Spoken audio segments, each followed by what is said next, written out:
Keychron's Q5 keyboard is a keyboard that was made so that you can be productive on your desk without the keyboard itself taking up too much space and that you can't move your mouse anymore.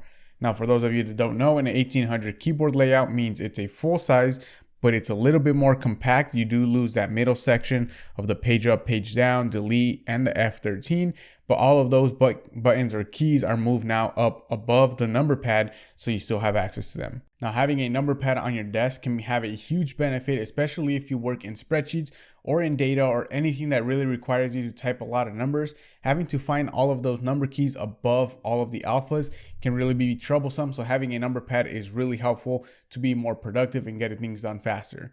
Also, with the Keychron Q5, just like any of the other Keychron keyboards, it is Mac compatible straight out of the box. It does have a switch in the back right next to the USB-C port where you can switch between Windows and Mac depending on what you are using. Now, lucky for us, a lot more brands are making keyboards that are Mac compatible, so do look forward to more keyboards that are Mac compatible so that you can use along with your Mac. Now, this keyboard can come pre-built or it can come bare bones. If you do go with the pre-built version, there are 3 options for Keychron Pro Browns. Just means that the switches come pre-lubed and they actually sound pretty good.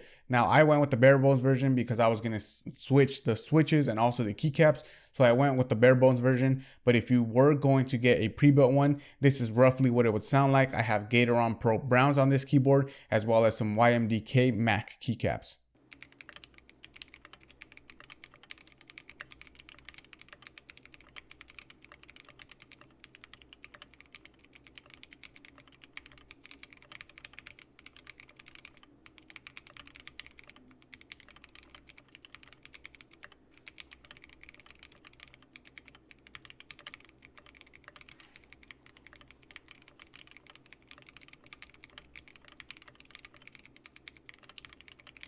Now, another thing I like about this keyboard is that it is pretty quiet. That has a little bit to do with the Keychron Pro Browns being pre-lubed so that they don't make too much of a noise. And it's also a gasket mounted keyboard, meaning there is some faux padding alongside the plate, and that can help absorb all of the sounds that the case can make whenever you hit the key down and then you're pinging kind of all of that aluminum build. With this being an 1800 key layout, you do get the arrow keys alongside the number pad.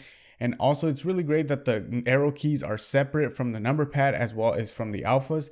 This is really helpful because, like I said, I tried other keyboards. I've tried the Royal Kludge RK100 Pro, and that was a really compact 96% keyboard where everything was smushed in together and it was kind of difficult to find the arrow keys. Partly it could be because the YMDK keycaps don't really have a bump on the up arrow key. But at the same time, even with that bump, whenever you're trying to look, it's nice to have kind of that skip whenever you're going to the arrow keys. And then from the arrow keys to the number pad, you have another skip so you can find that 0 button quicker. Now, I did mention that this keyboard is fully customizable. There is a QMK and VIA support, meaning that there's software in there that you can go ahead and map out all of the keys to do exactly what you want it to do. And if whenever you're looking at that VIA software, which is what I use, you can see that the way Keychron does the switch between Windows and Mac is by having multiple layers on the keyboard itself, so that whenever you go to the Windows side, it switches to another layer and you have all of those windows and the Option and Alt keycaps being exactly where they need to be. Now, a benefit of having all that customizability means that you can set up macros for the keyboard. So this means that you can set up all of that command copy, command paste. What I've done before is that whenever I'm typing out one of my scripts, instead of having command backspace or option backspace to delete a sentence or row or word, I go ahead and just map out some of the other keys to do that for me. That way I don't have to press 2 different keys to do one single action. Now, if you do want to customize this keyboard physically, not just with software, it does have south-facing LEDs, and for those of you that already know about this, it means that there's not going to be any really compatibility issues with any switches out there or any keycaps. Now, unfortunately, for those of you that like to use shine-through keycaps where you can see the key legends with a backlight, having south-facing LEDs is going to be a little more difficult because, of course, the key legends is usually on the top, and having that south-facing LED means it's at the bottom of the switch, and you're not really going to get as strong of a vibrant color as you would with north-facing LEDs. For purchasing this keyboard, there are a couple different options. One of the options is going through Amazon. They do have fast free shipping if you're a Prime member, and it is available there fully built, and you can get it in a couple of days. Now, unfortunately, through Amazon, it is going to be a little more expensive than if you see on Keychron's website, but you do also have to remember that if you buy it through Keychron themselves, you will have to pay a shipping fee, and then because it's coming overseas, it won't get to your home in just a couple of days. Now, third option is what I did, and if you are going to be switching out the switches anyways and the keycaps, and you have no use for extra switches, then what you can do is go through divinitykey.com. They're a US seller, they're based in California, but they only sell bare bone kits, so they don't have any of the ones that are fully built. The pricing for this is going to be exactly the same as you see on a Keychron store, so around $175 for the bare bones kit, and then you do get free shipping if you're within the US, and it usually takes anywhere from 3 to 7 days for the free shipping, but you can also choose to get it faster if you want to pay that extra money. They did not sponsor me at all for this video, but I really like their service. They send it to me quite fast, and they have a lot of different options as well for different switches and different keycaps.